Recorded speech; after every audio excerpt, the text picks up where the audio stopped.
আমাদেরকে আমাদের আল্লাহ দুনিয়া ছাড়তে বলে নাই, আখিরাত ভুলতে বলে নাই, দুনিয়া বাদ দিতে বলে নাই। আল্লাহ ওয়ালা তানসা নাসিবাকা মিনাদ দুনিয়া, আল্লাহ বলছে বান্দা দুনিয়া ভুলে যেও না।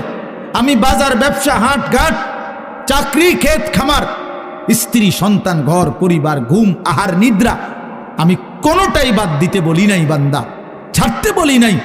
আমি আল্লাহ তোমাদের জিন্দিগি বানাইছি দুইটা, একটা হলো দুনিয়া আর একটা হলো আখিরাত। দুনিয়া তুমি কর্ম করবা আর আখিরাতের জন্য আমল করবা। দুনিয়া কর্ম, আখিরাত তোমার ধর্ম। দুনিয়ার জন্য করবা কর্ম, আখিরাতের জন্য করবা ধর্ম।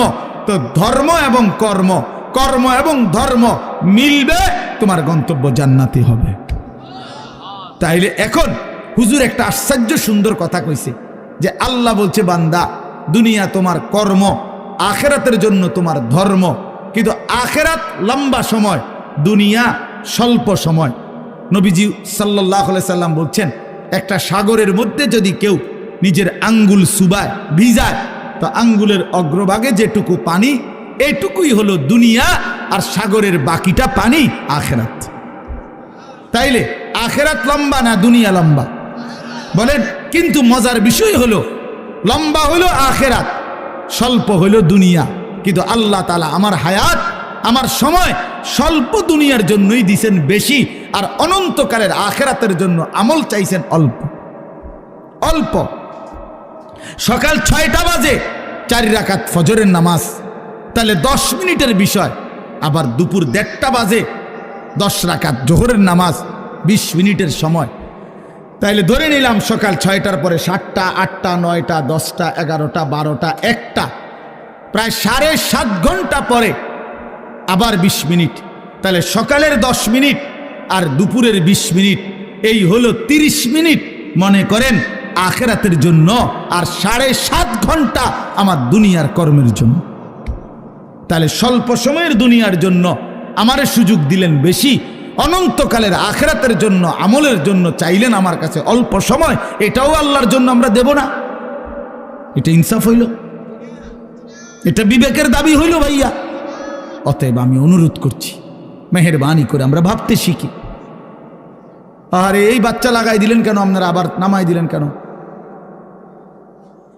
তাইলে শেষ, আমার কথা শেষ, আর অল্প একটু কথা। তাইলে আমি বলতে চাচ্ছি, আমরা যদি বুদ্ধিমান হইতাম তাইলে দুনিয়া আমাদের সুন্দরী চলে, আখিরাত সাথে নিলে দুনিয়া লস হয় না।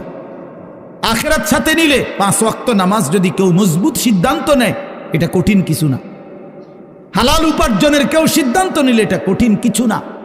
চরিত্র হেফাজতের সিদ্ধান্ত নিলে খোদার কসম এটা কিছুই না। আল্লাহ তাআলা হাদিসে কুদসিতে আছে, ওয়াদা দিছে, কেউ যদি আমি আল্লাহর ভয়ে চোখ হেফাজত করে, আমি তার দিলের মধ্যে ইমানের এমন স্বাদ দেব যে নগদ ইমানের মজা সে পাইতে থাকবে। খোদার কসম, এটা হাদিস। মান তারাকাহা মাখাফাতি আবদালতুহু ঈমানান ইয়াজিদু হালাওয়াতাহু ফি কলবি। তাহলে গুনাহ ছেড়ে দিলে, আল্লাহকে মেনে নিলে, আল্লাহর ইবাদত করিলে খুব কঠিন কিছু না, খুব কঠিন কিছু না।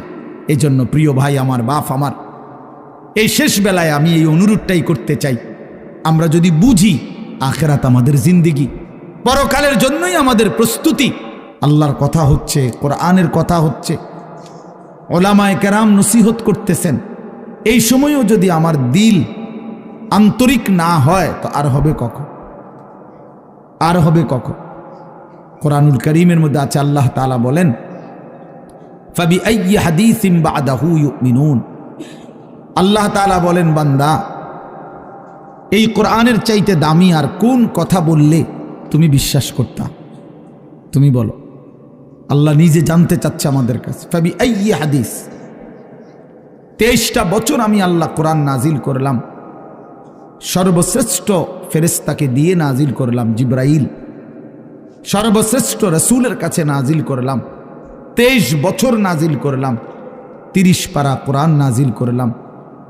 আল্লাহ তাআলা জানতে চাচ্ছে আমাদের কাছে, বান্দা বলো না এরপরে এর চাইতে দামি আর কোন কথা বললে তুমি ঈমান আনতা, বিশ্বাস করতা, মেনে নিতা?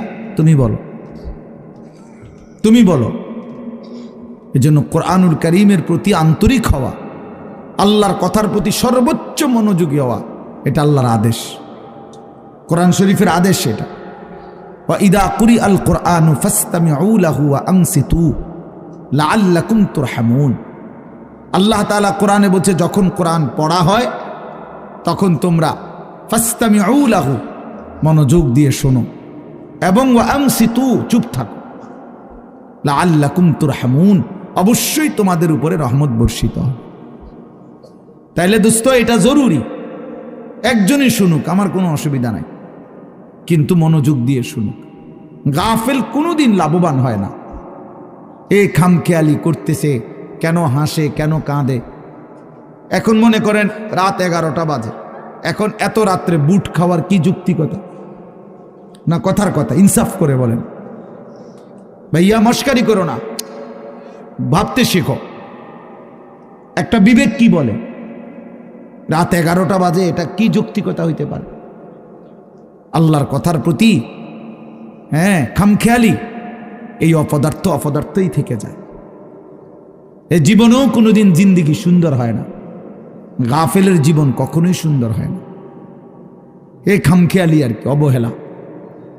কোরআন শরীফে আছে, আল্লাহ তাআলা স্পষ্ট বলছেন, যত লোক জাহান্নামী হবে, সমস্ত জাহান্নামী ব্যক্তির একত্রিত পরিচয়, আল্লাহ বলছেন উলাইকা হুমুল গাফিলুন, এরা মূলত গাফেল। এজন্য ভাইয়া বুট বাদামও খাইও না।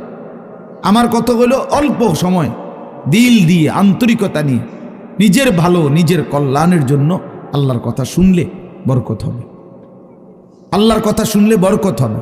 লাআল্লাকুম তুরহামুন, আল্লাহ বলছে, মনোযোগ দিলে, চুপ থাকলে আমি আল্লাহ তোমাদের উপরে রহমত বর্ষণ করব,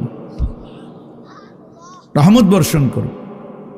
কোরআন শরীফে আছে স্পষ্ট, ওমান আযলামু মিম্মান যুক্কিরা বিআয়াতি রাব্বিহি সুম্মা আ'রাযা আনহা। তার চাইতে বড় জালেম, পাপী আর কেউ হইতে পারে না, যার সামনে আল্লাহর কোরআন তেলাওয়াত করা হয় অথচ সে তার থেকে বিমুখ, অমনোযোগী।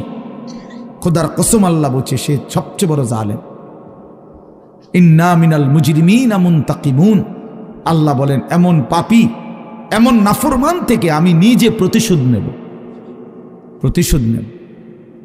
তার মানে জীবনভর আল্লাহ তাআলা এটা ওয়াদা দিয়ে রাখছে, আমার কথার প্রতি অবজ্ঞা করলা, তোমার প্রতিশোধ আমি নেব, তোমার বরবাদি তুমি দেখবা নিশ্চয়।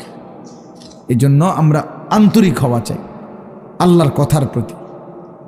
কোরআনুল কারীমের মধ্যে আছে, তাকশাইরু মিনহু জুলুদুল্লাযীনা ইয়াখশাউনা রাব্বাহুম।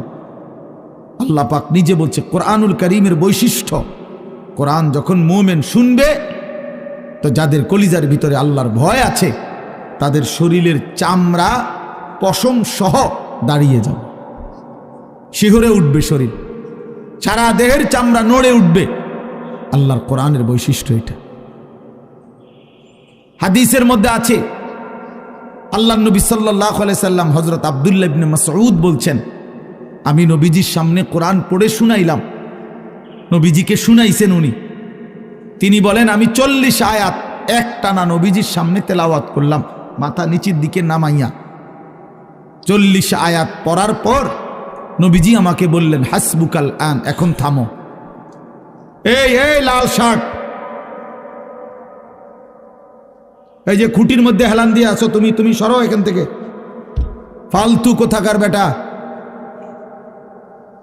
ফাইজলামি করো কেন এখানে? তোমারে তো বাধ্য করে নাই কেউ, ফাইজলামি না থামলে বাইরে যাও। মস্কারি করে অনেকে আছে এমন গাদ্দার যে, হুজুর আমি কোনোদিন কারো কথা শুনি না, আপনি বললে হবে কি? কথা বোঝেন নাই? সাবধান ভাইয়া, আমার কোনো আপত্তি নাই, তুমি চলে যাও, কোনো সমস্যা নাই। গাফেলকে বলে কোনো দরকারই নাই আমার, কিন্তু আল্লাহর কথার প্রতি মনোযোগী হইতে হবে। প্রতি ঘন্টা আমারও, প্রতি ঘন্টা আপনারও, প্রত্যেক মিনিট আমারও, প্রত্যেক মিনিট আপনারও। যে হায়াত আপনার যায়, সেই হায়াত আমারও যায়। প্রত্যেক সেকেন্ড আমারও যায়, আপনারও যায়। এক বুজুর্গকে আমরা কিতাব